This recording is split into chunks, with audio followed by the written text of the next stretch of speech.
What's up, fam? So, this is an unfiltered episode, and I know it's been a while. I've been kind of not posting that many of these, but like I said, they're kind of sporadic. But this one's a little special because this one probably is gonna be. We're probably gonna have like a part two, but I don't know. I wanted to kind of give the unfiltered version, the not so like put together version of this, because it's kind of how I felt. And in a conversation with a couple of buddies of mine, like after the gym, we were talking about how, sometimes the enemy starts to attack you, tries to add this extra weight to you to like pull you down as an anchor, as something that's gonna tear you down, that's gonna keep you down. But it's amazing how when the enemy tries to attack you with extra weight, all he does actually is make you stronger. And you're thinking, Rodz, how's that even possible? Like, I'm being attacked, that's gonna make me stronger? Well, yeah.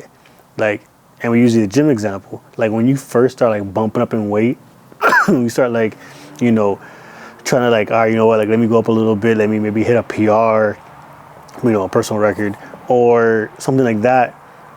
You at first kind of start a little bit of doubting, like, can I get this? Like, do I feel strong today? Do I feel good today? And you don't know unless you try, right? So you do pump, you stack on the weight, you lift it. And that's how the enemy tries to attack you sometimes. Maybe he'll go and start, you're having a bad day, and on top of your bad day, you get into an argument, with, a friend of yours or something, right? Or maybe, this actually happened to me not long ago. You kind of have a rough day at work, you order your food, and like, oh my bad, we didn't get the ticket, or something happens with your food, right? You ordered it a certain way and it didn't come out that way. And it might seem small in the moment. You might be like, oh, they didn't add whatever, the wings I ordered, right? But you had such a bad day already that's the last thing you need. Like, you just want to go get your food. And I know I'm not the only one. When things like this happen, it's like, this is the last thing I need at the moment, right? Like, it's kind of like, like they say, the straw that broke the camel's back, or in Spanish, it's like la gota que, like, made the cup pour over, right? Like, meaning you're already at the edge. You're like, just want to go home, get some food, and then this happens, and it starts adding that weight. And obviously, I'm not saying you're gonna be perfect. Like, oh, this is a gift from God. This is a challenge from the enemy. No, like, sometimes you're just upset, like what's going on? But it's crazy how when you correlate both things together, like I love the gym. Like, for me, it's a great way to like decompress, to like go and get your head clear, and it makes you stronger, and it makes you feel good, gets you healthy. But for me, when you start thinking about the fact that, this extra weight, when you do it a couple of times, you get a couple of reps and you get a little more confident behind it, you get stronger, right? So now that thing that maybe was your PR rep, right? That's something that you can only do like 1 or 2 reps out of it. Now you're doing 8, 9, 10, 12 reps out of it. You start getting used to that weight. So if we look at it that way, that attack is actually helping us, right? The Bible says what the enemy meant for evil, God will turn to good, meaning the attack will come, and God's not negating that part. The enemy wants to go and take you out as hard as he can, right? He's going to throw everything he can at you to not get to that next level, to not progress, to not level up. But if we take these pieces, right, and time, these pockets in time, because this isn't a lifelong thing, right? That's something that maybe we might mix up. We start thinking that, oh, this is my new normal, or like, oh, it's only going to be like this, or it can only go, go downhill from here. Says who, right? What if God's trying to keep on elevating you from level to level to level, right? When you look at it that way, when you look at it in the sense of, these tests become your testimony, all right, and you start looking at it as an opportunity instead of an obstacle, your perspective changes a little bit. You start to realize, you know what, maybe this isn't so bad, in the sense of, I'm not saying, let's say you lost a loved one, right? And that sucks. It's rough. Like, you never want to lose a loved one, a friend, or maybe you go and you got fired, you got sick, whatever it might be, right? I'm not saying you're like, oh, this is the best thing ever. Obviously not. Like, we're human. You'd be crazy to say that. But we can't wallow in that hurt. We can't wallow in like, oh, I guess I'm sick now, or I guess this is it for me. No, you start declaring and giving thanks that God's already done the miracle, that He's already liberated you from whatever things happen in your life, right? And then you start thinking, okay, you know what?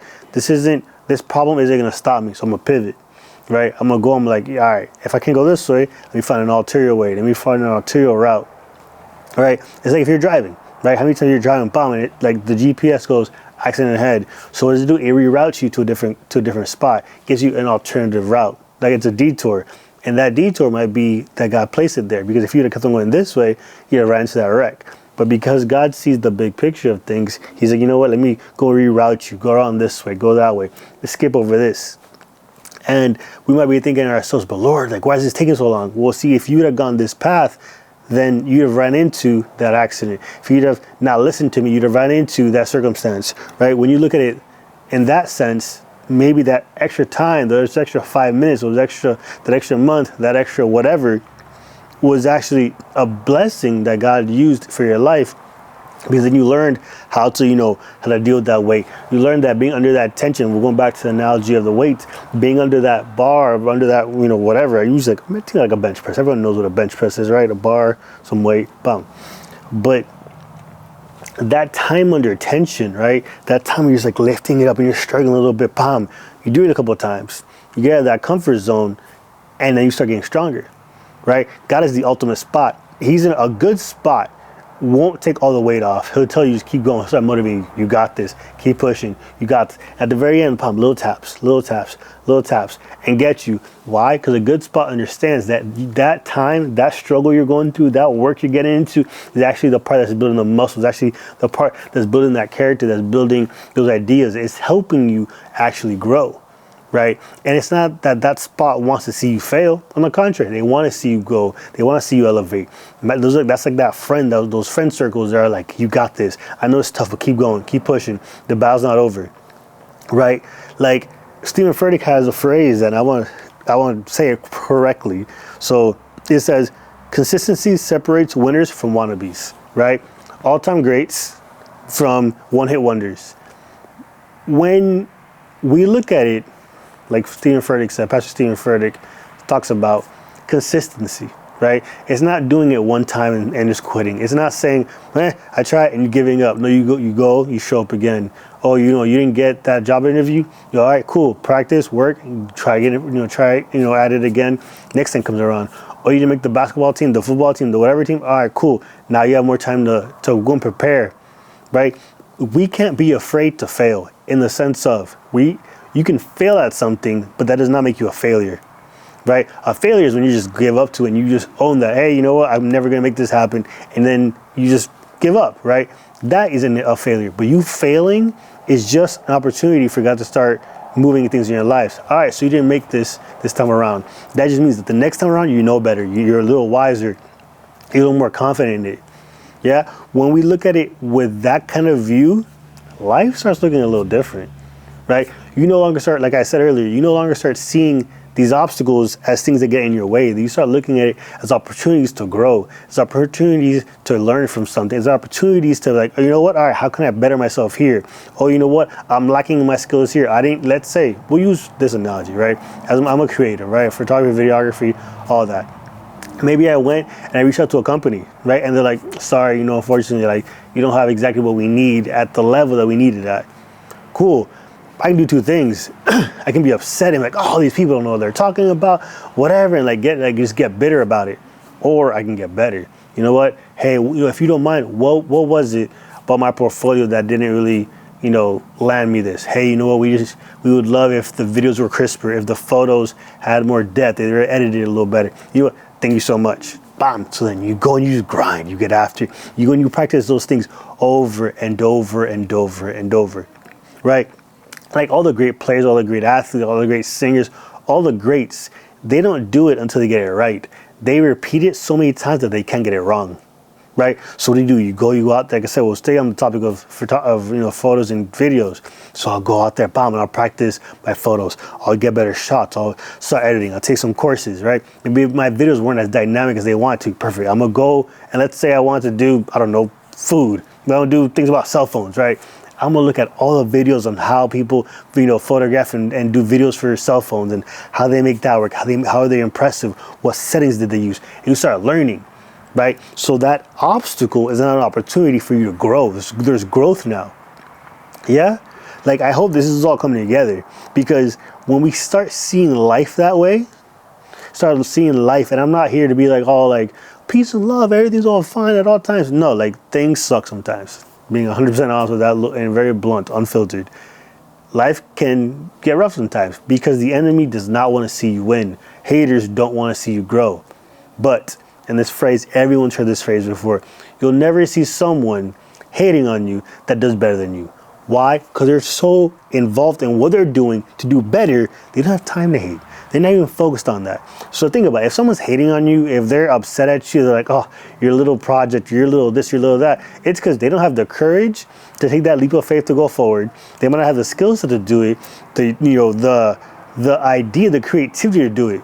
Let them hate. It's fine. Let them do that. Because those that do want you to win, those of us that want to see you grow are like, oh, what? You know what? How can we help you? Right? And instead of, pointing fingers, they'll lend a hand. That's a word right there. The people that really want to see you successful, that really want to see you grow, don't point fingers, they lend a hand. That's a word that, as I was saying that, it makes me overjoyed, because it really reflects the people, right? If the people that you're surrounding yourselves with, they're always like pointing their fingers like, oh, look how bad this happened, you'll never do this, and they're constantly just pointing. It's because they're too afraid to look at themselves. They're not, courageous enough to like, you know what, let me try something different. Excuse me, try something different. But those of us that, like I said, that just love that about you. Oh, boy, you know what? They want to pour into that passion project. They want to pour into those dreams of yours. They'll lend you that hand, right? Like, hey, how can I help you? You know what? What do you need? You need some help with lighting? I got you. You know what? I know a guy. You know what? Let me help you out with this. Oh, you're working on, I don't know, real estate photography. Hey, listen, you can borrow my house and try this, for some different angles. Oh man, you're looking at food stuff. Hey, you know what? Let's go together. Let's grab some coffee and let's learn some coffee spots and try and talk to these people. They'll help you and they'll give you solutions, not more problems. Right? You already have things. There's an issue. There's a problem. So now these people are like, hey, how can I help you reach that solution? How can I help you reach that next level? How can I help you reach and attain everything you got after? Right? Those people we need to keep keep close to you. So with that, guys, I just want you to, this unfiltered was very sporadic in the sense of like, I was like, hey, you know what? I want to go and get this out.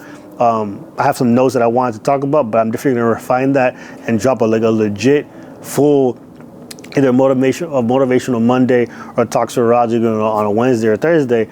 But before all that, I want to give you the very unfiltered version of this. Sit down, turn the camera on, just start talking to you guys, right?